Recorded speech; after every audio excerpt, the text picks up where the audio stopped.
પવિત્ર શાસ્ત્ર આપણે ઉઘાડીશું અને જૂના કરારમાંથી રાજાઓનું બીજું પુસ્તક તેનો 13મો અધ્યાય અને 14 થી 21 કલમ પ્રભુનું વચન આપણે એ જોવાના છે.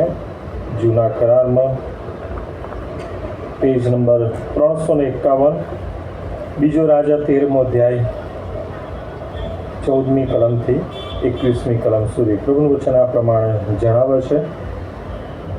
એલીશા મરણ પથારીએ પડ્યો હતો. ઇસ્રાયેલનો રાજા યોઆસ તેની પાસે આવ્યો અને તેને જોઈને રડી પડ્યો અને કહ્યું કે, ઓ મારા બાપ, ઇસ્રાયેલના રથો તથા તેઓના ઘોડે સવારો. એલીશાએ તેને કહ્યું કે ધનુષ્ય અને બાણો લે, અને તેણે ધનુષ્ય અને બાણો પોતાના હાથમાં લીધા. પછી તેણે ઇસ્રાયેલના રાજાને કહ્યું કે તારો હાથ ધનુષ્ય પર મૂક. એટલે એણે પોતાનો હાથ તે પર મૂક્યો અને એલીશાએ પોતાના હાથ રાજાના હાથ પર મૂક્યા અને તેણે કહ્યું કે પૂર્વ તરફની બારી ઉગાડ. એટલે તેણે તે ઉગાડી. પછી એલીશાએ કહ્યું કે બાણ છોડ, અને તેણે બાણ છોડ્યું. તેણે કહ્યું કે આ યહોવાનું જયનું બાણ, એટલે અરામ પર જયનું બાણ. તું એ ફેંકમાં અરામીઓને મારીને તેમનો નાશ કરશે. તેણે કહ્યું કે બાણો લે, અને એણે તે લીધા. તેણે ઇસ્રાયેલના રાજાને કહ્યું કે જમીન પર માર. ત્યારે એ 3 વાર મારીને અટક્યો. અને ઈશ્વર ભક્તે તેના પર ગુસ્સે થઈને કહ્યું કે તારે 5 કે 6 ફેરા બાણ મારવા જોઈતા હતા. એમ કર્યું હોત તો તું તેમને હરાવીને તેમનો નાશ કરત. પણ હવે તો તું 3 જ વાર અરામને હરાવશે. એલીશા મરણ પામ્યો ને તેઓએ તેને દાટ્યો. હવે વર્ષ બેસતા મોઆબીઓની ટોળીઓએ દેશ પર હુમલો કર્યો અને તેઓ એકાએક માણસને દાટતા હતા. ત્યારે એમ થયું કે જુઓ, એક ટોળકી આવતી જોઈને તેઓએ તે માણસને એલીશાની કબરમાં નાખી દીધો. અને તે માણસ એલીશાના હાડકાને અડક્યો કે તરત તે જીવતો થયો ને ઉઠીને ઊભો થયો. આ પ્રભુનું વચન છે. પ્રભુ આ વચનો સમજવા, સમજાવવા, સ્વીકારવા ખાસ એની કૃપા પૂરી પાડે. આ સમયના માટે ઈશ્વર પિતાનો પુષ્કળ આભાર માનું છું. આજનો એપ્રિલ માસમાં પ્રથમ રવિવાર પ્રભુએ આપણા જીવનમાં દેખાડ્યો છે, મારા જીવનમાં દેખાડ્યો છે. પ્રભુના વચનો લઈને આવવાના માટે પ્રભુએ ફરીને એક સુંદર તક મને આપી. અને આ પ્રભુની કૃપાના માટે, પ્રભુના પ્રેમના માટે, પ્રભુના આશીર્વાદો માટે પ્રભુનો પુષ્કળ આભાર માનતા સર્વમાન, મહિમા, ગૌરવ પ્રભુને આપું છું. અને આપ સર્વના સાથ સહકારના માટે, પ્રેમના માટે, પ્રાર્થનાઓના માટે પણ આપ સર્વનો આભાર માનું છું. ખાસ પાસ્ટર કમિટીનો પણ આભાર માનું છું. જે નાણાકીય વર્ષ માર્ચ મહિનાનું પૂરું થયું, નવા નાણાકીય વર્ષમાં પ્રભુએ જ્યારે મંડળીને અને પાસ્ટર કમિટીને જ્યારે પ્રવેશ આપ્યો છે, ત્યારે ખાસ પ્રભુનો હું પાળક તરીકે પાસ્ટર કમિટી વતી પણ આભાર માનું છું. પ્રભુના વચનો તરફ ખાસ આપણે જોવા માગીએ છીએ. અને જે વચનો આજે વાંચવામાં આવ્યા, બીજો રાજા 13મો અધ્યાય અને 14મી કલમથી 21મી કલમ સુધી. અને ત્યાં આપણે જોઈએ છીએ કે એલીશા હવે મરણ પથારીએ છે. એવું નથી કે એને કોઈ રોગ થયો કે કંઈક અકસ્માત થયો કે એવી બાબત નથી, પરંતુ વૃદ્ધાવસ્થાના કારણે. અને વૃદ્ધાવસ્થા એ મરણનું મુખ્ય કારણ છે. માણસોના મરણનું મુખ્ય કારણ એ વૃદ્ધાવસ્થા છે. મેં મારી પાળકીય સેવામાં ઘણી બધી દફન ક્રિયાઓ કરાવી છે. અને દફન ક્રિયા કરાયા પછી પેલું સર્ટી લખવાનું હોય, ફોર્મ ભરવાનું હોય. મોટા ભાગના એ શબ્દ મરણનું કારણ તો વૃદ્ધાવસ્થા જ લખવામાં આવે છે. ભાગ્યે અમુક વ્યક્તિઓના માટે કોઈ બીજા કારણો અપાતા હોય છે, પરંતુ માણસના માટે મરણનું સૌથી વધારે અને મોટું કારણ એ વૃદ્ધાવસ્થા છે. અને માટે જેમ દરેક માણસ મરે છે, મૂસા પણ આપણે જાણીએ છીએ કે 120 વર્ષે મૃત્યુ પામ્યો. હારૂનને માટે પણ ત્યાં કહેવામાં આવ્યું મૂસાને કે તારા ભાઈ હારૂનને લઈ જા, અને એ પણ ત્યાં મૃત્યુ પામ્યો. મરિયમના માટે પણ કહેવામાં આવેલું કે મરિયમ મૃત્યુ પામશે, મરિયમ પણ મૃત્યુ પામી. ઘણા બધા પ્રભુના સેવકોના માટે આપણે જોઈએ છે કે મરણ જ્યારે એમના જીવનમાં આવવાનું હોય છે, તો એ બાબતથી એ વાકેફ હોય છે, એમને ખ્યાલ આવી જાય છે કે હવે અમારો સમય પૂરો થયો છે. એવું નથી કે બાઇબલમાં જે સેવકો સેવિકાઓ કે પ્રભુના દાસો સંબંધી લખવામાં આવ્યું છે, પણ મેં મારી પાળકીય સેવામાં પણ એવા ઘણા વડીલોના મરણ મેં પણ જોયા છે કે જેમને ખ્યાલ આવી જાય છે કે હવે અમારો સમય પૂરો થયો છે. અને આ પ્રભુ તરફથી મળતો આશીર્વાદ છે. કારણ કે મુખ્ય જે બાબત આપણે સમજવાની છે, ઘણી વખત આપણે એ બાબતને વિશે આંખ આડા કાન કરીએ છીએ, જાણે કે માણસ તરીકે સ્વીકારવા તૈયાર જ નથી. અને એ તો છે માણસના જીવનમાં આવનાર મરણની પરિસ્થિતિ. ઘણા બધા લોકો આ પરિસ્થિતિ સ્વીકારવા તૈયાર જ નથી, માટે જ્યારે એની વાત કરવામાં આવે કે એના સંબંધી બોલવામાં આવે તો જાણે કે એ લોકો એમાં રસ દાખવતા નથી. કેમ કે ગમતું નથી. પરંતુ એ વાસ્તવિકતા છે. દરેક માણસ જે માનવ દેહ ધારણ કરે છે એને એક દિવસે મરવું એ ચોક્કસ. ક્યારે છે આપણે જાણતા નથી. મારા મમ્મીના માટે હું કહું કે જ્યારે કોવિડની પરિસ્થિતિથી બહાર આવ્યા, એમના માટે કહેવામાં આવ્યું કે એમને ઘણું સારું હતું. અને ખાતા ખાતા એમણે મારી જોડે વાત કરી અને મને કહ્યું કે સ્ટેનલી, હવે મને ઘણું સારું લાગે છે. એટલે મેં કીધું કેમ ઘણું સારું લાગે? એટલે જમતા જમતા વાત કરતો અને એમણે કીધું કે બસ કે હવે પ્રભુએ આમાં 70 વર્ષ માણસનું જીવન આપ્યું છે અને મારા 70 વર્ષ આમાં પૂરા થઈ ગયા છે. અને કે તારા ઘરે હું અહીંયા આવી, કેમ કે દવાખાનામાં 8 દિવસ રહ્યા અને પછી મારા ઘરે આવ્યા અને દવાખાનામાં એ નહોતા નહીં શક્યા, પણ મારા ઘરે આવીને નહ્યા નહીં ને ખાધું ને ખાતા આ મારી અને મમ્મીની વાતચીત હતી. અને મને ઈશારો કર્યો કે બસ મેં ખાઈ લીધું, મારે ઊંઘી જવું છે. બધું સારું, ઊંઘી જાઓ. અને ઊંઘી ગયા. અને આ જ બાબત છે કે માણસના જીવનની એ મરણની પરિસ્થિતિના માટે તમે કેટલા તૈયાર છો એ પણ ખૂબ જરૂરનું છે કે એ પરિસ્થિતિ સ્વીકારવા માટે તમે પોતે પણ તૈયાર છો. ઘણા લોકો મેં એવા પણ જોયા છે કે મરણની પરિસ્થિતિ સ્વીકારવા માટે તૈયાર થતા નથી. અને ઘણું બધું એ લોકો એ બાબત વિશે જાણે કે દુઃખ વ્યક્ત કરે છે કે એ બાબત વિશે મનમાં દુઃખી થાય છે. કુટુંબને માટે પણ એ લોકો એવી બાબતો કહીને જાય છે કે કુટુંબ પણ દુઃખી થાય. માણસનો જન્મદિવસ, દરેકને પોતાનો જન્મદિવસ ગમે. જેટલા વર્ષો એ જન્મદિવસ આવે ઘણા બધા લોકો ઉજવે છે. જ્યારે વ્યક્તિની હેપી બર્થડે હોય તો બહુ ખુશ થાય કે આજે મારો બર્થડે છે. પણ કોઈ કુટુંબને મેં આજ સુધી એ રીતના નથી જોયું કે જે જન્મદિવસ જેમ ઉજવે છે એ પ્રમાણે મરણનો દિવસ પણ કોઈનો ઉજવે. આપણે ગુડ ફ્રાઈડે શું કરીએ? આપણે ગુડ ફ્રાઈડે પ્રભુનો મરણ દિવસ ઉજવીએ છીએ અને એટલે એનું નામ પડ્યું ગુડ ફ્રાઈડે, શુભ શુક્રવાર, પ્રભુ ઈસુનો મરણ દિવસ. કેમ? કારણ કે એમનું મરવું સમગ્ર માણસ જાતને માટે બહુ જ આશીર્વાદનું કારણ બની રહ્યું. કેમ કે પ્રભુ ઈસુ ખ્રિસ્તના મરણમાં આપણને આપણા પાપોની માફી મળી. હા, એમનું મરણ ખરેખર બહુ જ દુઃખદાયક હતું, બહુ જ પીડાકારક અને બહુ જ એમ કહેવાય કે શરમજનક માનવીય શબ્દોમાં.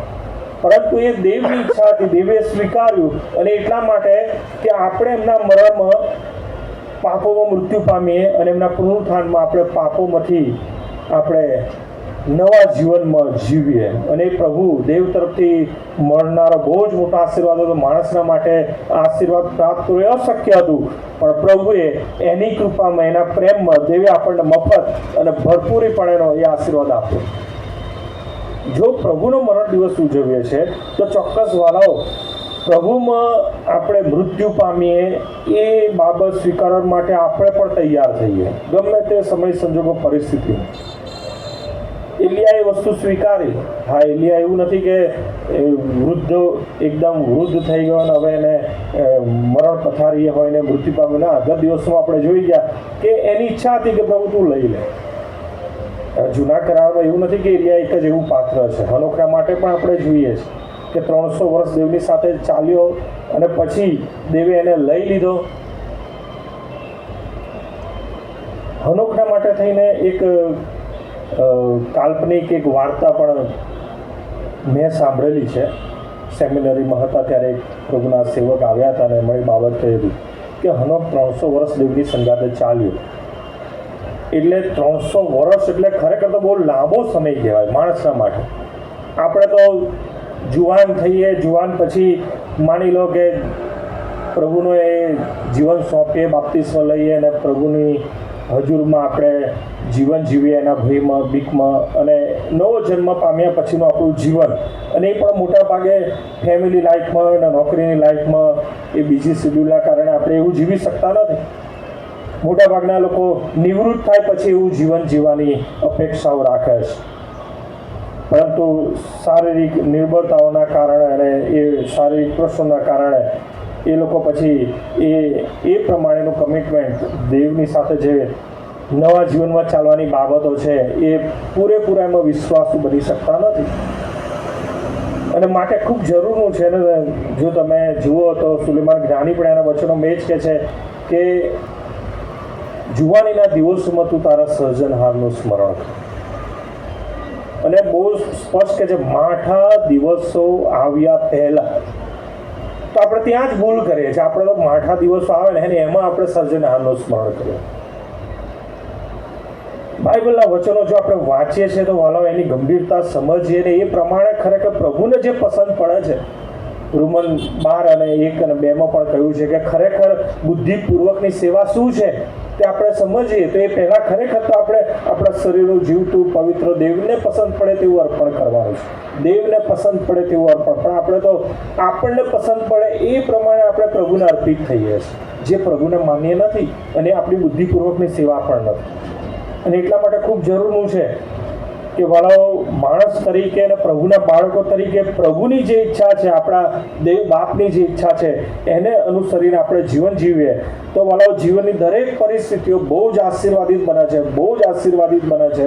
અને સર્વમાં આપણે પ્રભુને માન મહિમા આપવાના માટે આપણે તૈયાર બની રહે છે, કારણ કે પ્રભુની દોરવણી પ્રાપ્ત કરીએ છીએ, પ્રભુને પસંદ પડે છે એ બાબત આપણે સમજી શકીએ છીએ. માટે આપણે એવું જીવન જીવી શકીએ છીએ કે જેનાથી પ્રભુને મહિમા મળે અને પ્રભુને એ ગમે છે. અને પ્રભુ એ જ ઈચ્છે છે કે મારા બાળકો, જેમ આપણા પૃથ્વી પરના માતા પિતા જે પ્રમાણે ઈચ્છે એ પ્રમાણે મોટા ભાગે બાળકો કરે છે, એવું જીવન જીવે છે, એવું વર્તન કરે છે, એ જ પ્રમાણે દેવ બાપ જે ઈચ્છે છે એ પ્રમાણે જો આપણે જીવન જીવીએ છીએ તો પ્રભુને પણ એ ગમે છે અને આપણું જીવન વધુ પ્રભુની કૃપાથી આશીર્વાદિત બને છે. એલિસાના માટે ત્યાં લખવામાં આવ્યું છે કે એલિસા મરણ પથારી હતો, પરંતુ આપણે હનોખની બાબત રહી ગઈ. હનોખ 300 વર્ષ દેવની સંગાતે ચાલ્યો.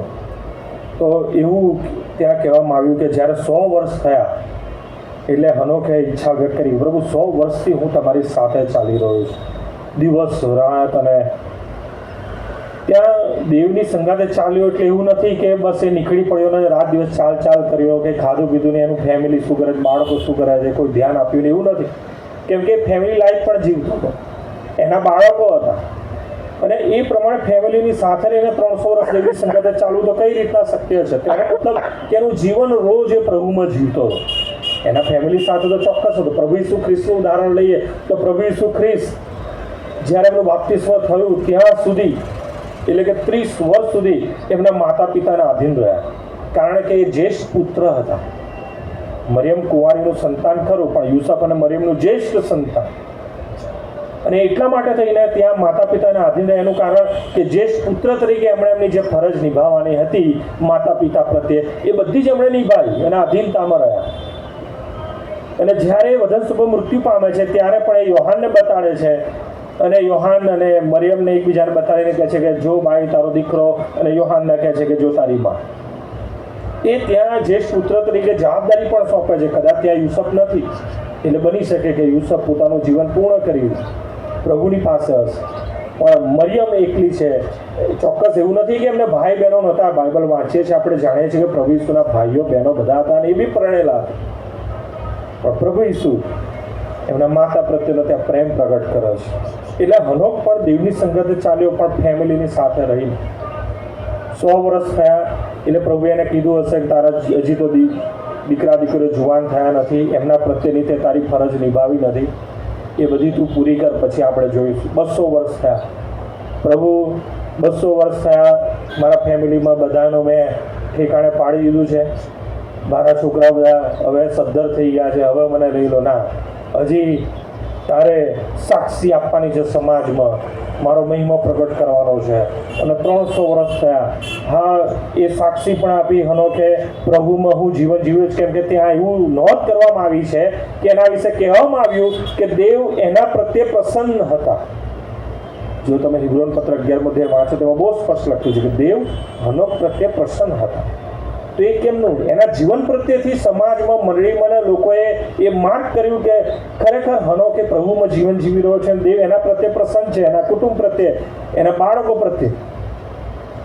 અને ત્યારે એક સમય એવો આવ્યો કે એકદમ એ અદ્રશ્ય થઈ ગયો, દેવે એને લઈ લીધો. એનો મતલબ એ થયો કે હનોકે ફરીથી વિનંતી કરી, પ્રભુ 300 વર્ષ તું તમારી સાથે છું, મેં મારી બધી જ ફરજો પૂરી કરી છે, મંડળી પ્રત્યે, સમાજમાં અને મારા કુટુંબ પ્રત્યે, કે જ્યાં કંઈ હું રહું છું, અડોશી પ્રત્યે, અડોશી પડોશી દરેકના માટે થઈને પ્રભુ મેં ક્યાંય પણ મેં બાકી રાખ્યું નથી તમારો મહિમા પ્રગટ કરવાનો. બધો જ માન, મહિમા, ગૌરવ પ્રભુ તમને જ મેં આપ્યો છે મારા જીવન દ્વારા, તો હવે મને લઈ લો. અને માટે પ્રભુએ કીધું કે સારું, હવે તું આવી જા. અને પ્રભુ એને લઈ લીધું. એલીશા પણ મરણ પથારીએ હતો. આપણો શાસ્ત્ર ભાગ 2 રાજા 13 અધ્યાય 14 કલમ. અને એને ખ્યાલ આવ્યો એલીશાને કે હવે વૃદ્ધાવસ્થા છે, પથારીમાં હતો, એટલે કે મરણ પથારી, એટલે કે એના બિછાનામાં ઊંઘી રહ્યો છે, શારીરિક નિર્બળતાઓ હશે, ઊભો થઈ શકતો નથી. એ રાજાને બોલાવે છે, એટલે કે ઇઝરાયલના રાજાને બોલાવે છે, એટલે કે યોઆસને બોલાવે છે. યોઆસ તેની પાસે આવ્યો અને જોઈને રડી પડ્યો. એણે એલીશા માટે દુઃખ વ્યક્ત કર્યું કે મારા બાપ ઈસરાયલના રથો અને તેના ઘોડેસવારો, તમે જો અમારી સાથે નહીં હોવ તો કેમનું અમે જીવીશું? કઈ રીતના અમે પ્રભુની દોરવણી પ્રાપ્ત કરીશું? કઈ રીતના અમે પ્રભુ તરફથી સૂચનાઓ, ચેતવણીઓ પ્રાપ્ત કરીશું? એલીશાએ કહ્યું કે ધનુષ્ય, બાણો લે. એણે હાથમાં લીધા અને એના પર હાથ મૂકે છે, બાણ મારવાનું કહે છે, પૂર્વ દિશા તરફ બાણ મારે છે અને કહે છે કે અરામ પર જઈનું બાણ. ફરી કહે છે કે બાણ હાથમાં લે છે. હવે કહે છે કે તું તેઓને જમીન પર માર.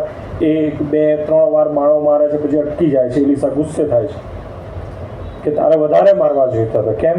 કેમ કે ત્યાં આપણે જોઈએ છે કે ત્યારે તું તેમનો પૂરો નાશ કરે, પરંતુ એ 3 વાર મારીને અટકી જાય છે. અને 19મી કલમમાં આપણે જોઈએ છે, અને ઈશ્વર ભક્તે તેના પર ગુસ્સે થઈને કહ્યું કે તારે 5 કે 6 ફેરા બાણ મારવા જોઈતા હતા. એમ કર્યું હોત તો તું તેમને હરાવીને તેમનો નાશ કરત, પણ હવે તું 3 વાર અરામને હરાવશ. કોણ હોય છે યુવાસ? શા માટે યુવાસને બોલાવીને આવું કહે છે? કે યુવાસનું જીવન બહુ જ એવું પ્રભુમય હોય છે. યુવાસ જો જોવા જઈએ તો યેહૂના દીકરાઓમાંનો આ દીકરો હોય છે. અને યેહૂના માટે જે પ્રભુએ વચન આપ્યું હતું, આશીર્વાદનું વચન, અને એલીશાને યાદ હોય છે. અને એટલા માટે એલીશાને થયું કે હું મરણ પથારીએ છું, હું મરી જવાનું છે, એ પહેલાં આ એક કાર્ય કરું. એ મૃત્યુ પામ્યો, એને દાટવામાં આવ્યો, અને ત્યાં પણ જોઈએ છે ચમત્કાર થાય છે. મરેલા એલીશા પ્રભુના સેવકના દ્વારા પણ કેવો ગજબનો ચમત્કાર થાય છે કે એ તો મૃત્યુ પામ્યો છે, મૃત્યુ પામ્યાને ઘણા વર્ષો થાય, કેમ કે હાડકાની પરિસ્થિતિ આવી ગઈ છે. જ્યારે કે છે એલીશા મરણ પામ્યો, દાટવામાં આવ્યો 20મી કલમમાં, અને પછી 21મી કલમમાં લખવામાં આવ્યું છે કે તેઓ કોઈ એક માણસને દાટતા હતા, એટલે કે કબ્રસ્તાન જ હશે, અને કબ્રસ્તાનમાં દાટવા માટે લઈ ગયા, પણ એવામાં હુમલો થયો. જે મુઆબીઓ હતા, મુઆબીની ટોળીઓએ અચાનક હુમલો કર્યો, અને એમનાથી બચવાના માટે જે મુએલા માણસને લાવે એને એલીશાની કબરમાં નાખી દે છે. અને એલીશાના હાડકાને એ મરેલો વ્યક્તિ અડકે છે કે તરત એ ઊભો થઈ જાય છે. ત્યાં પણ એક ચમત્કાર થાય છે, અને પ્રભુ એનો મહિમા પ્રગટ કરે છે. પણ આપણે જોવા માગે છે ખાસ આજનું વચન માણસના જીવન સંબંધી, અને કઈ રીતના પ્રભુ માણસના જીવનમાં કાર્ય કરે છે. અને કાર્ય કરવાનું કારણ કે જો તમે પ્રભુની આધીનતામાં જીવન જીવો છો, ભલે આપણે પાપી છે, કેમ કે આદમ હવાના સંતાન છે, એટલે આપણે પાપી છે, ઘણી બધી ન કરવાની બાબતો આપણે કરી બેસીએ છીએ, પરંતુ જો પ્રભુની આધીનતા આપણા જીવનમાં છે, અને એ ખોટું કર્યાથી જ્યારે પણ જો આપણે પસ્તાય છે, પ્રભુ પાસે આવીએ છીએ, પ્રભુની આધીનતામાં આવીએ છીએ, ને એ પ્રમાણે પ્રભુમાં જીવન જીવવાની કોશિશ, અને પ્રભુમાં જીવન ન જીવવાનું દુઃખ, એ બંને બાબત જો આપણે જીવનમાં અનુભવીએ છીએ જ્યાં કંઈ, અને એને આપણે કરેક્ટ કરીએ છીએ, એટલે કે સુધારીએ છીએ, જ્યાં સુધારવાનું છે ત્યાં સુધારીએ છીએ, અને હંમેશા એ પ્રભુમાં જીવન જીવવાની કોશિશ એ આપણા માટે આશીર્વાદનું કારણ બની રહે છે. શા માટે એલીશા યુવાસને બોલાવીને આ બાબત કરવાનું કહે છે? અને એની શરૂઆત જો આપણે જોઈએ તો યેહૂથી થાય છે. યેહૂને એલીશા પ્રબોધક દ્વારા જ અભિષેક કરવામાં આવે છે, અને અભિષેક કર્યા પછી એને જે જવાબદારી સોંપવામાં આવે છે, વચન આપણે હું કઢાવતો નથી, પણ આપણે બધા જાણીએ છીએ કે 10મો અધ્યાય ખોલીએ આપણે, બીજો રાજા અને તેનો 10મો અધ્યાય, અને જે પ્રમાણે યેહૂને જવાબદારી સોંપવામાં આવી હતી અને એ પ્રમાણે એ જવાબદારી બધી પૂર્ણ કરે છે. 10મો અધ્યાય 30મી કલમ આ પ્રમાણે, યેહૂ ઇઝરાયેલ આવ્યો અને 10મો અધ્યાય 30મી કલમ, બીજો રાજા 10મો અધ્યાય 30મી કલમ આ પ્રમાણે લખવામાં આવ્યું છે. અને યેહૂને યહોવાએ કહ્યું કે, એટલે કે યેહૂને યહોવા દ્વારા વચન આપવામાં આવ્યું કે મારી દ્રષ્ટિમાં જે સારું છે તે કર્યું છે, ને જે સઘળું મારા અંતકરણમાં હતું તે પ્રમાણે આહાબના કુટુંબનું નિકંદન તે કર્યું તે સારું કર્યું છે. તેથી તારી 4થી પેઢી સુધી તારા પુત્રો ઇસ્રાયેલની ગાદીએ બેસ. બહુ જબરજસ્ત આ વચન છે. જેમ દાઉદના માટે વચન હતું કે યહૂદિયાના ઉપર, એટલે કે યરૂશાલેમ પર, દાઉદના કુળમાં, એટલે કે યહૂદિયાના રાજ્યાસન પર રાજાની કદી પણ અછત થશે નહીં. દાઉદના પુત્રો જ એ રાજ કરશે, અને દાઉદનું રાજ્યાસન સદાકાળનું રાજ્યાસન, એવું પ્રભુનું પ્રોમિસ હતું. ને એના માટે થઈને પ્રભુએ દાઉદના કુળમાં જ જન્મ લીધો, અને પ્રભુએ એક દેવ અને રાજા તરીકે એ બધા જ ભવિષ્ય વચનો પરિપૂર્ણ કરે છે. જો કે આવનાર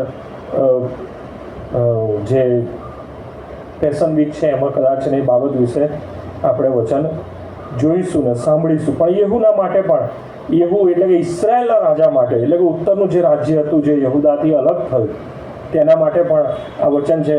અને જેમાં 10 કુળો સામેલ હતા, અને જેનું એમ કહેવાય પાટનગર કે કેપિટલ સિટી એ સમરૂન હતું, અને ત્યાં યેહૂના માટે આ વચન આપવામાં આવે છે. યહોવાએ યેહૂની સેવાઓ જોઈ કે જે વાણી, એટલે કે આજ્ઞા પ્રબોધક દ્વારા, પ્રભુના સેવક દ્વારા યેહૂને આપવામાં આવી, અને પૂરેપૂરું એ પ્રમાણે પાળે છે.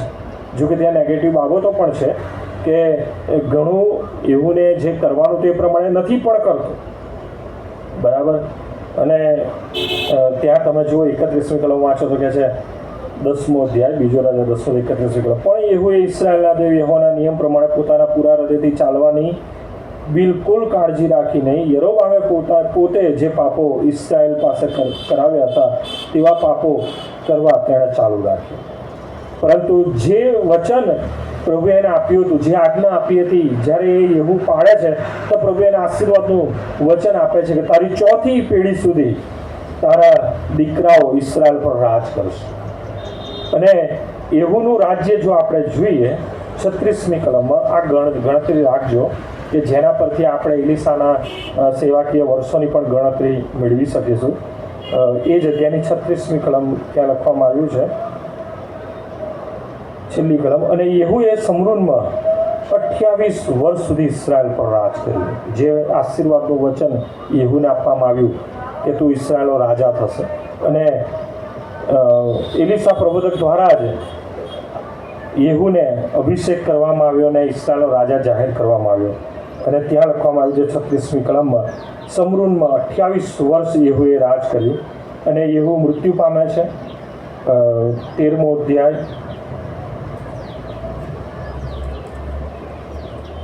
તમે જુઓ તો 10મો અધ્યાય 35મી કલમ પણ આપણે વાંચીએ તો આ પ્રમાણે લખવામાં આવ્યું છે. બીજો રાજા 10:35, યેહૂ પોતાના પિતૃઓની સાથે ઊંઘી ગયો, અને તેઓએ તેને સમરૂનમાં દાટ્યો. તેના દીકરા યહોઆહાઝને તેની જગ્યાએ રાજ કર્યું. યહોઆહાઝ એટલે કે યેહૂનો દીકરો યહોઆહાઝ રાજ કરે છે. તેનો સમય આપણે જોઈએ 13મો અધ્યાય 1લી કલમ, બીજો રાજા 13મો અધ્યાય 1લી કલમ. યહૂદિયાના રાજા આહાજ એના દીકરા યોઆશને 23મે વર્ષે યેહૂનો દીકરો યહોઆહાઝ સમરૂનમાં ઇસ્રાયેલ પર રાજ કરવા લાગ્યો. તેણે 17 વર્ષ રાજ કર્યું. યેહૂનો દીકરો યહોઆહાઝ સમરૂનમાં 17 વર્ષ રાજ કર્યું. અને આ બે રાજાઓનો સમયગાળો જો આપણે જોઈએ, બરાબર, તો એ બે રાજાનો સમયગાળો 45 વર્ષનો થાય છે. એટલે કે યેહૂનો અને યેહૂના દીકરા યહોઆહાઝનો 45 વર્ષનો સમય. અને એ યહોઆહાઝ પણ મૃત્યુ પામે છે. અને ત્યાર પછી તમે જુઓ 13મો અધ્યાય અને 10મી કલમ, 13મો અધ્યાય 10મી કલમ, યહૂદયાના રાજા યોઆશને 37મે વર્ષે યહોઆહાઝનો દીકરો યહોઆસ સમરૂનમાં ઇસ્રાયલ પર રાજ કરવા લાગ્યો. અહીંયા પણ ઘણા બધા નામો મળતા આવે છે. ઘણી વખત યરોબામ પણ આવે છે, પણ યરોબામ પહેલો અને બીજો છે. અરામમાં પણ બેન હદાદ રાજા આવે છે 2 વખત, પહેલો અને બીજો. એટલે ઘણી બધી એવી 2 નામોવાળી બાબત છે. યહૂદિયાનો રાજા પણ સરખો હોય છે અને ઇઝરાયલના રાજાનું નામ પણ સરખું આવે છે. એટલે ઘણું કન્ફ્યુઝન થઈ બાબત છે, પરંતુ 2 બાબતો અલગ અલગ છે. નામ ભલે એક સરખા હોય પણ વ્યક્તિઓ અલગ અલગ હોય છે. એટલે જ્યારે તમે બાઇબલ વાંચો, મેં આની સમજ પહેલાં પણ આપી હતી, એટલે તમે મિસગાઈડ થતા નહીં. પરંતુ સમરૂન અને યહૂદિયા 2 બાબતો અલગ અલગ છે. એ પકડીને જો તમે ચાલશો તો તમે સારી એવી સમજ પ્રાપ્ત કરી શકશો. 13મો અધ્યાય 10મી કલમ, યહૂદયાના રાજા યોઆશને 37મા વર્ષે યહોઆહાઝનો દીકરો યહોઆસ સમરૂનમાં ઇસ્રાયલ પર રાજ કરવા લાગ્યો. અને એ યહોઆસ 14મી કલમ, એલીસા મરણ પથારીએ છે. અને એ યોઆસ, બરાબર, યોઆસ એ યહોઆસ લખ્યું છે, પરંતુ એને યોઆસ પણ આપણે જોઈ શકીએ છીએ. એટલે મેં કીધું એ પ્રમાણે ઘણા નામની મિસ્ટેક છે, પરંતુ સમરૂનમાં કોણ રાજ કરે છે અને કોનો દીકરો છે એ જોવું ખાસ જરૂરી છે. અને યોઆસ એ તેની પાસે આવે છે, ઇસ્રાયલનો રાજા યોઆસ તેની પાસે આવે છે. અને યોઆસના સમયમાં એલીસા મૃત્યુ પામે છે. એટલે એલીસાની સેવાના વર્ષોનો સમય કેટલો? તો મેં કીધું એ પ્રમાણે યેહૂએ 28 વર્ષ રાજ કર્યું અને યહોઆહાઝે 17 વર્ષ રાજ કર્યું.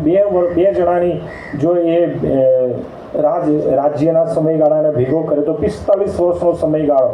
અને 45 વર્ષ આ એલીસાની સેવાના વર્ષો એ પ્રમાણે બાઇબલમાં કહેવામાં આવ્યું છે. એમ કહેવાય છે કે 30 વર્ષની ઉંમર પછી પ્રભુએ એને પસંદ કર્યો એની સેવાના માટે. લગભગ 2 થી 3 વર્ષે એલિયાની સાથે રહ્યો. અને પછી જ્યારે એલીસાને લઈ લેવામાં આવ્યો ને એનો જબ્બો લઈને એલિયાનો જબ્બો લઈને એલીસા જ્યારે હવે સેવા કરે છે, અને ત્યારથી એ પછી જે પ્રભુની એને કાર્યની જવાબદારી સોંપવામાં આવે છે કે યેહૂનો અભિષેક કરની બધી બાબતો, એટલે કે 45 વર્ષનો સમયગાળો. એટલે જો એલીસાના વયના દિવસો જો ગણવામાં આવે એ પ્રમાણે તો 45 + 30 75 થી 80ની વચ્ચેની એની આ વય હતી.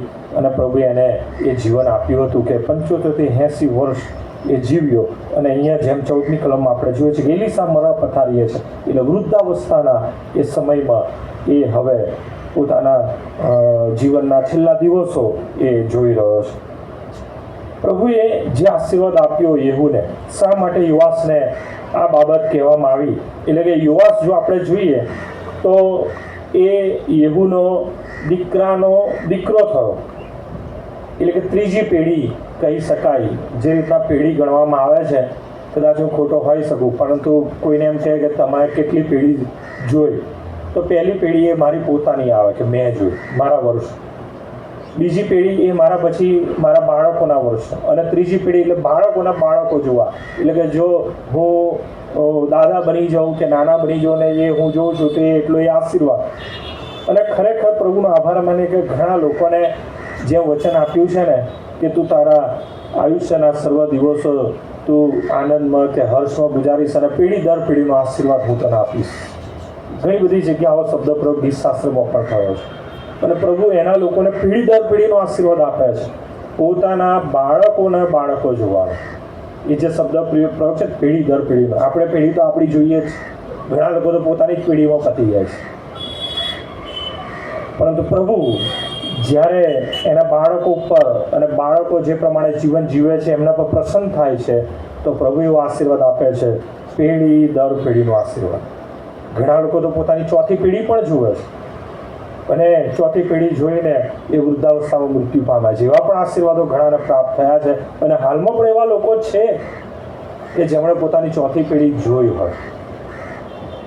અને માટે જો જ્યારે આપણે પ્રભુના વચનો જે વાંચીએ, પ્રભુના વચનો બહુ જ પ્રેક્ટિકલ છે, વ્યવહારુ છે, અને જે રીતના આપણે એને સમજીએ છીએ અને એ આશીર્વાદોને પણ આપણે આપણા જીવનમાં સમજીએ છીએ, આશીર્વાદોની સામે જો ચેતવણી કે કોઈ સાવચેતીની બાબત પણ જો આપણે સમજીએ છીએ તો ચોક્કસ એને આધીન થઈએ અને દરેક પરિસ્થિતિના માટે પ્રભુનો આભાર માનીએ. પ્રભુએ યેહૂને એના કુટુંબને આશીર્વાદ આપ્યો કે એના બાળકો એ પ્રમાણે રાજ કર્યું. યુવાસના જે વર્ષો છે એ પણ આપણે જોઈએ યહોઆઝના જેણે રાજ કર્યું, અને એના માટે પણ આપણે જોઈ શકીએ છીએ કે એલીશા એને કહ્યું હતું કે તું 3 વાર અરામીઓને હરાવશે, અને એ પ્રમાણે થયું પણ ખરું. અને ત્યાં આપણે જોઈએ છે એ જ 13મો અધ્યાય અને 25મી કલમ તો આ પ્રમાણે, જે નગરો હઝાયેલના દીકરા બેન હદાદે યુદ્ધ કરીને યહોઆસના બાપ યહોઆહાઝના હાથમાંથી લઈ લીધા હતા, તે યહોઆસે તેના હાથમાંથી પાછા લઈ લીધા. ઇસ્રાયેલને નગરો પાછા લઈ લેતા યુવાસે તેને 3 વાર હરાવ્યો. જે અરામ પર જયનું બાણ, જે પ્રભુનું વચન એલીશા પ્રબોધક દ્વારા આપવામાં આવ્યું. અને શા માટે એલીશા પ્રબોધક દ્વારા વચન આપવામાં આવ્યું? તો યેહૂના એ વચન પાલનના માટે થઈને, આજ્ઞા પાલનના માટે થઈને. અને પ્રભુએ યેહૂને જે વચન આપ્યું હતું કે તારી 4થી પેઢી સુધી ઇસ્રાયેલ પર તારા બાળકો રાજ કરશે. અને યહોઆહાઝ પછી શું થયું? તો તમે જુઓ 14મો અધ્યાય અને 23મી કલમ. બીજો રાજા 14મો અધ્યાય 23મી કલમ. યહૂદિયાના રાજા યુવાસના દીકરા અમાસ્યાને 15મા વર્ષે ઇસ્રાયેલના રાજા યોઆસનો દીકરો યરોબામ સમરૂનમાં રાજ કરવા લાગ્યો. એટલે આ યરોબામ બીજો જ. આની પહેલાં સૌથી પહેલો યરોબામ થઈ ગયો રહાબામના સમયમાં.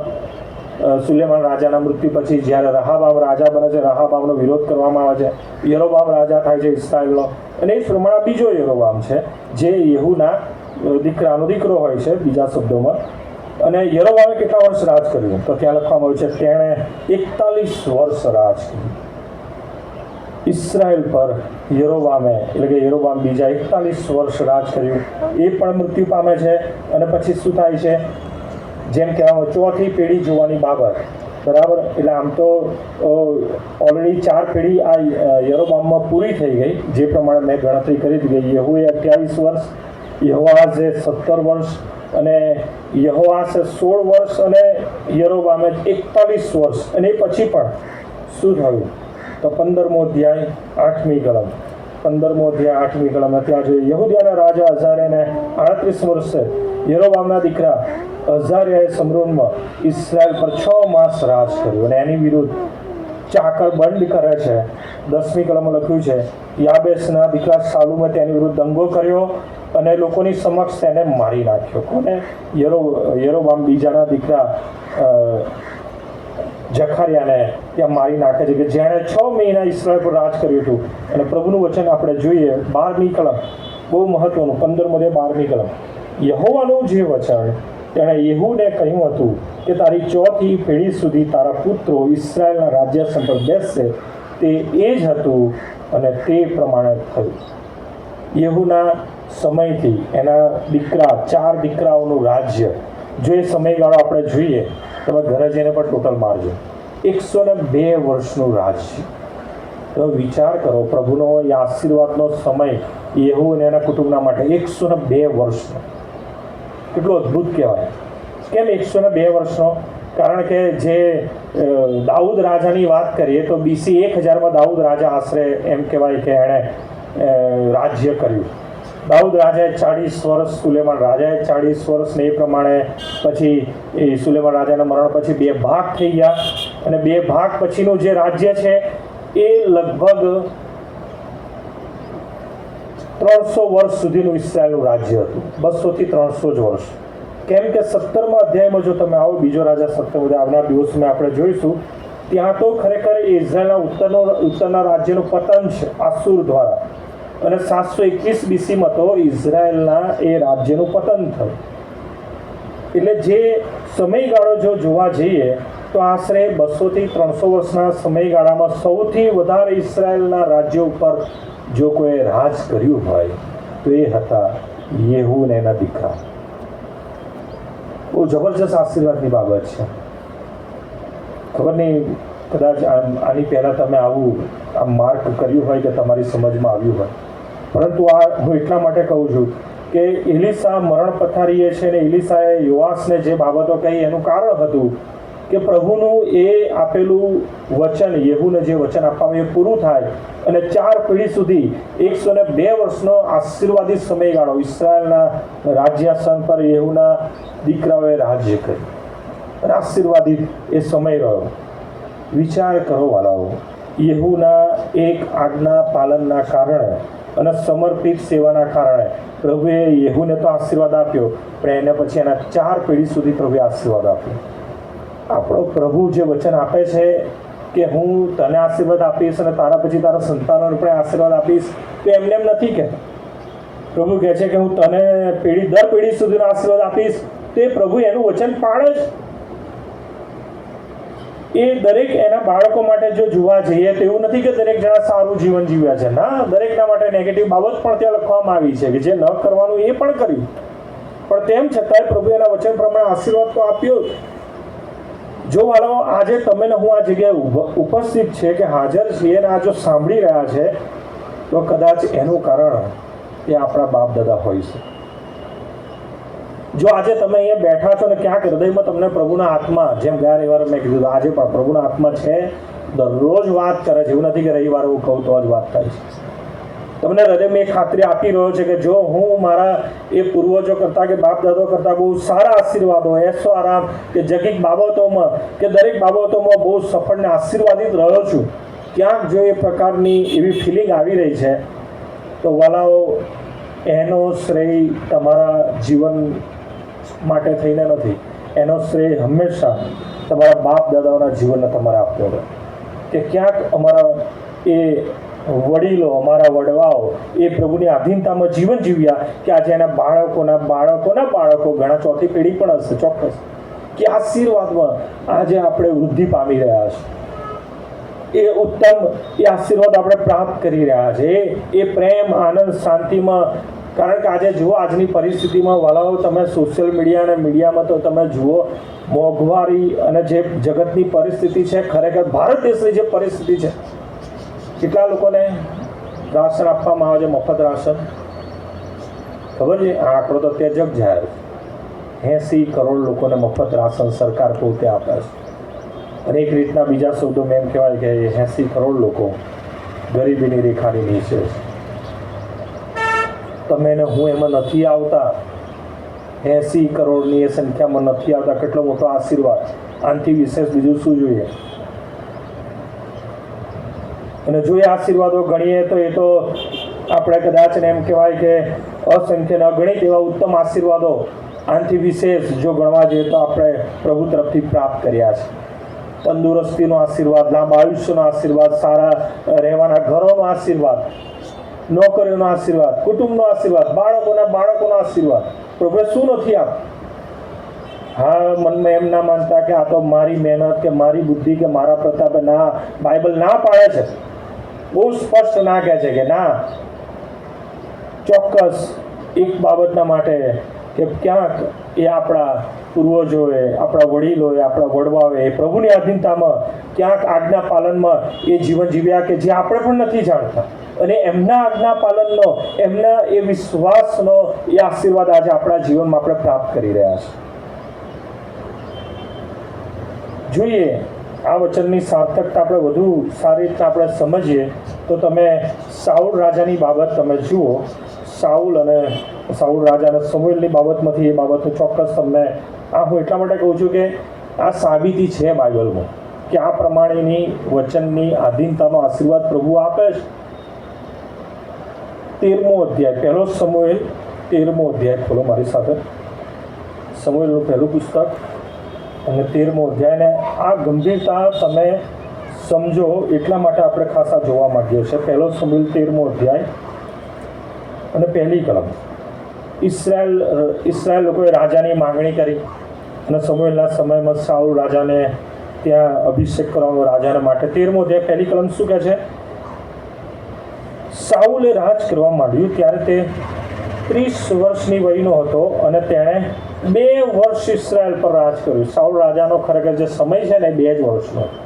પણ તમે બાઇબલમાં જોશો કે એના વિશે છેક બીજા સમુએલ સુધી બાઇબલમાં લખવામાં આવ્યું છે.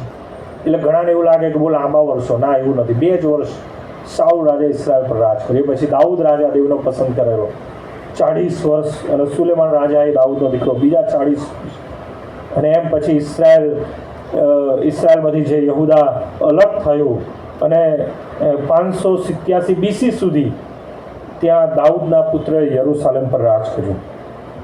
એ સાઉલ રાજાના માટે 2 વર્ષ રાજ કર્યું. એ સાઉલ રાજાના માટે જે સમુએલે ચેતવણી આપી એ જ 13મો અધ્યાય અને તેની 13મી કલમ શું કહે છે?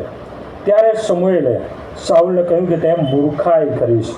જ્યારે જે નહોતું કરવાનું એ કાર્ય કરે છે, એટલે કે સમુએલની ગેરહાજરીમાં એ દહાની અર્પણો ચડાવે છે અને યુદ્ધ કરવા માટે, ફલિસ્તીની સાથે યુદ્ધ કરવા માટે જ્યારે એ સૈન્યોને ઉત્તેજનની જરૂર હોય છે ને એટલા માટે સમુએલે જે કાર્ય કરવાનું હતું એ સાઉલ રાજા પોતે કરે છે. એને એવું હશે કે હું રાજા છું, ધારું એ કરી શકું.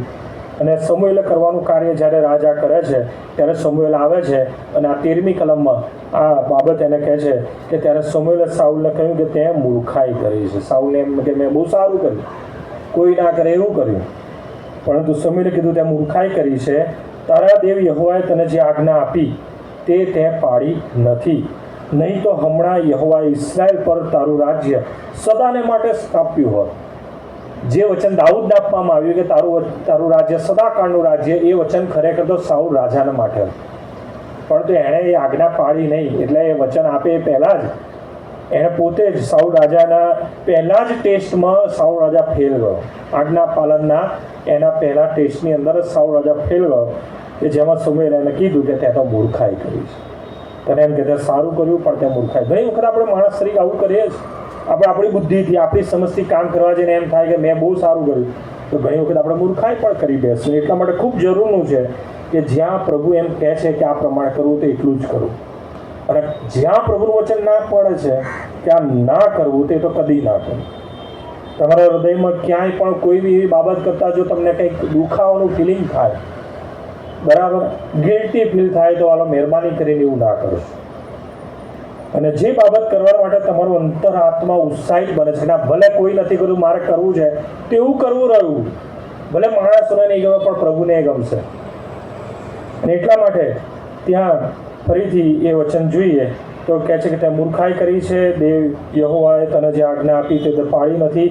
નહીં તો હમણાં યહોવા ઇસ્રાયલ પર તારું રાજ્ય સદાને માટે આપ્યું હોત, પણ હવે તારું રાજ્ય કાયમ રહેશે નહીં. સ્પષ્ટ કહી દીધું કે નહીં રહે. અને એટલા માટે થઈને સાઉલ રાજાને દુઃખ પણ થયું. આ તો પહેલી બાબત થઈ. એવું નથી કે એને ત્યાં રાજા તરીકે જ દેવે રદ બાતલ કર્યું નથી. એનું રાજ્ય સદાકાળનું, એટલે એના પછી એનો દીકરો ઇસ્રાયલ પર રાજા નહીં બને એ વચન હતું. પણ સાઉલ રાજા છે તો એનો સમય હજી વધી શક્યો હોત. કેમ 2 જ વર્ષ રાજ કર્યું? તો એણે બીજી પણ ભૂલ કરી. જોઈએ એની બીજી ભૂલ ફરી 15મો અધ્યાય, 1 સમુએલ 15મો અધ્યાય, અને ત્યાં આપણે જોઈએ છે કે એને ફરીથી જવાબદારી સોંપી અને કહેવામાં આવ્યું કે તું જઈને હવે દેવની આજ્ઞા પાળ અને આ પ્રમાણે તું કર. પરંતુ એ અમાલિકનો નાશ કરતો નથી. અને જોઈએ, વાંચીએ એટલે આપણે સમજીએ. 15મો અધ્યાય 22મી કલમ, 1 સમુએલ 15મો અધ્યાય 22મી કલમ આ પ્રમાણે લખવામાં આવ્યું છે. ત્યારે સમુએલે કહ્યું કે પોતાની વાણી પડાથી યહોવા જેટલો રાજી થાય છે તેટલો દહાન્યાપણોથી તથા યજ્ઞોથી તે થાય છે. શું? જો યજ્ઞ કરતાં આજ્ઞાપાલન સારું છે અને ઘેટાની ચરબી કરતાં વચન માનવું સારું છે. કેમ કે દંગો એ જોશ જોવાના પાપ જેવો છે ને હઠીલાઈ એ દુષ્ટા તથા મૂર્તિ પૂજા જેવી છે. તે યહોવાનું વચન નકાર્યું છે, માટે તેણે પણ તને રાજા તરીકે નકાર્યો છે. બીજી મૂર્ખાઈમાં, આજ્ઞા પાલનમાં બીજી નિષ્ફળતામાં, એટલે કે બીજા ટેસ્ટમાં ફેલ ગયો સાઉલ, કે તરત એને કહી દેવામાં આવ્યું કે હવે તું રાજા તરીકે પણ પ્રભુએ તને રદ કર્યો છે. અને એનું 2 વર્ષનું એ રાજ્ય અહીંયા સમાપ્ત થઈ ગયું. પછી તમે વાંચો તો દાઉદ રાજાનો અભિષેક કરે છે સમુએલ, અને દાઉદ રાજા પર દેવનો આત્મા આવે છે. જ્યારે દેવનો આત્મા સાઉલ પાસેથી જતો રહે છે એટલે સાઉલને દુષ્ટ આત્મા હેરાન કરે છે. પ્રભુનો આશીર્વાદ કઈ રીતના પ્રાપ્ત થાય છે આ નાની બાબતથી જ આપણે સમજી શકીએ છીએ. પ્રભુની આધીનતા, દેવ પ્રત્યેનો આપણો આજ્ઞા પાલનનો ભાવ એ જ આપણા માટે આશીર્વાદનું કારણ છે. જો પ્રભુની વચનની આધીનતા જીવનમાં નથી અને બીજી બાબતોને આપણે શ્રેષ્ઠ સ્થાન આપીએ છીએ અને જો એ પ્રમાણેનું આપણું જીવન છે, કેમ કે ઘણા લોકો ખ્રિસ્તી હોવાના કારણે બાઇબલ વાંચે છે, રોજ સવારે વાંચે છે, કદાચ ઘણાએ ક્રમ બનાવી દીધો કે નોકરી પર જવું કે દિવસની શરૂઆત કરી બાઇબલથી પ્રાર્થનાથી જ કરવી, બધી જ ધાર્મિક કૃત્યો તમારી પાસે છે, પણ જો દેવની આધીનતા નથી તેનો કોઈ મતલબ નથી. સાઉલ રાજાએ ઘણી બધી બાબતોમાં ડિબેટ કરી કે મેં તો આજ્ઞા પાડી જ છે ને મેં તો એ જ પ્રમાણે કર્યું છે, એ એના બાબતને વળગી જ રહ્યો હઠી લાવીને, પણ સમયે સ્પષ્ટ કીધું કે ના, ઉપરથી આ તો દંગો કરવા જેવું છે, દેવ વિરુદ્ધ દંગો કરવા જેવું છે, બહુ મોટું પાપ, જોશ જોવાના પાપ જેવું છે, હું ધારું એ જ ખરું ના. અને માટે જ્યાં કંઈ ચેતવણી મળે છે એ પ્રમાણે જો આપણે આપણી જીવનની બાબતો સુધારીએ છીએ તો બેસ્ટ આશીર્વાદો મળે છે. આ પ્રભુનો ન્યાય છે.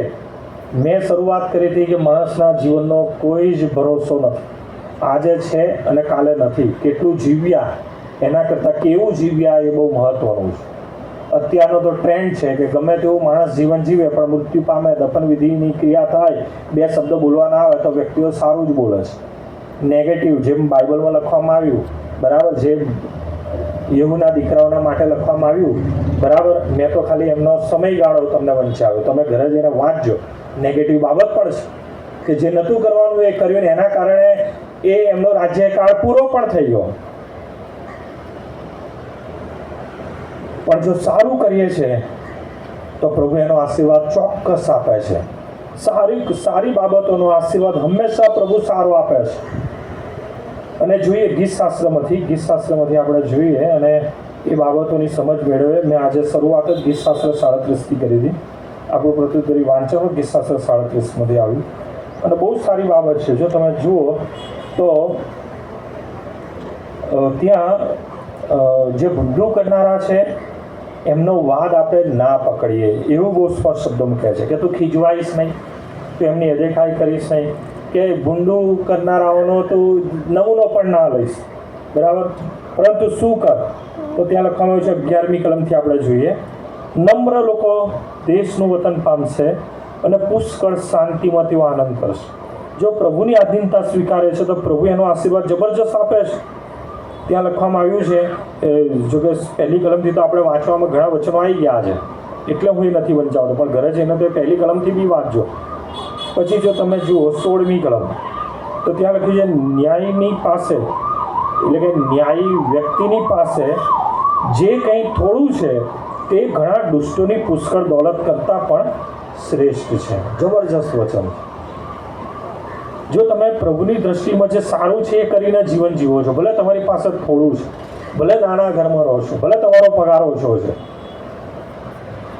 પરંતુ જો એની સરખામણી કરવા જઈએ તો ત્યાં લખવામાં આવ્યું છે ફરીથી 16મી કલમ, ન્યાયની પાસે જે કંઈ થોડું છે તે ઘણા દુષ્ટોની પુષ્કળ દોલત કરતાં શ્રેષ્ઠ છે. આગળની કલમ એટલે કે 22મી કલમ આ પ્રમાણે લખવામાં આવ્યું છે, દુષ્ટ ઉછીનું લે છે અને પાછું આપતો નથી, પણ ન્યાયી કરુણાથી વર્તે છે અને દાન આપે છે. 22મી કલમ, જેને દેવ આશીર્વાદ આપે છે તે દેશનો વારસો પામશે અને જેને તે શાપ દે છે તેનો ઉચ્છેદ થશે. જ્યારે માણસનો માર્ગ યહોવાને પસંદ પડે છે ત્યારે તે તેના પગલાં સ્થિર કરે છે. જો કે તે પડી જાય, હા, પડી જવાના સમય પણ આવે, જો કે તે પડી જાય તો પણ તે છેક જમીન દોષ થશે નહીં, કેમ કે યહોવા તેનો હાથ પકડીને તેને નિભાવશે. હું જુવાન હતો અને હવે ઘરડો થયો છું, પણ ન્યાયીને મેં તજેલો કે તેના સંતાનને ભીખ માંગતા મેં જોયા નથી.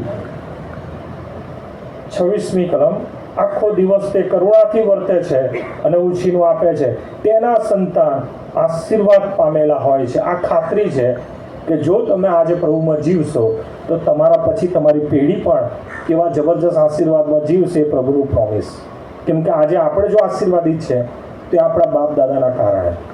એમની એ નિસ્વાર્થ સેવાઓ કે પ્રભુ પરનો એ પ્રેમ, એ વિશ્વાસ કે જેના કારણે આજે આપણે આશીર્વાદમાં જીવન જીવી રહ્યા છીએ, અને એની આ ખાતરી આપતા કે એને સાબિત કરતા વચનો છે.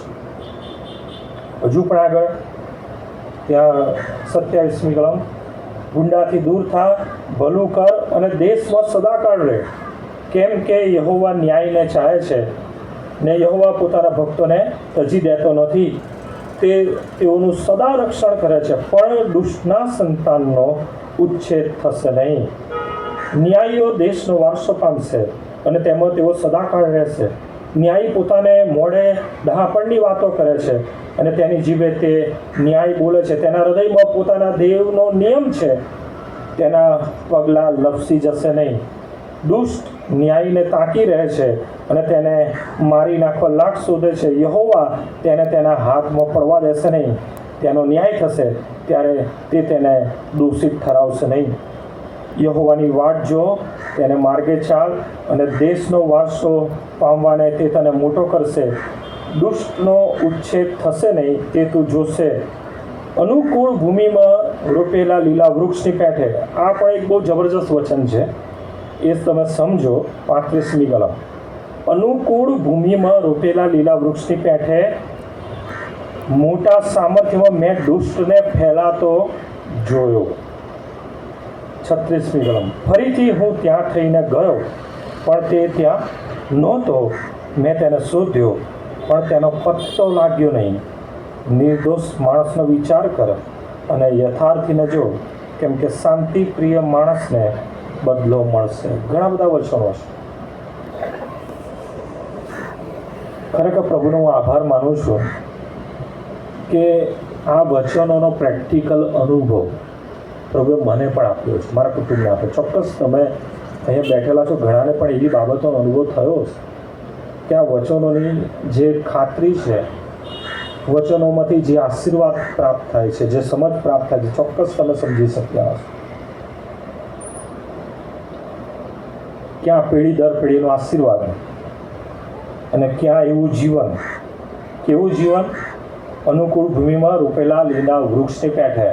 પણ ત્યાં લખ્યું, જો ફરીથી ત્યાંથી ગયો તો તે નહોતો, તેનો પત્તો લાગ્યો નહીં. કંઈ વાત, કોઈ નિશાન નહીં, કશું નહીં.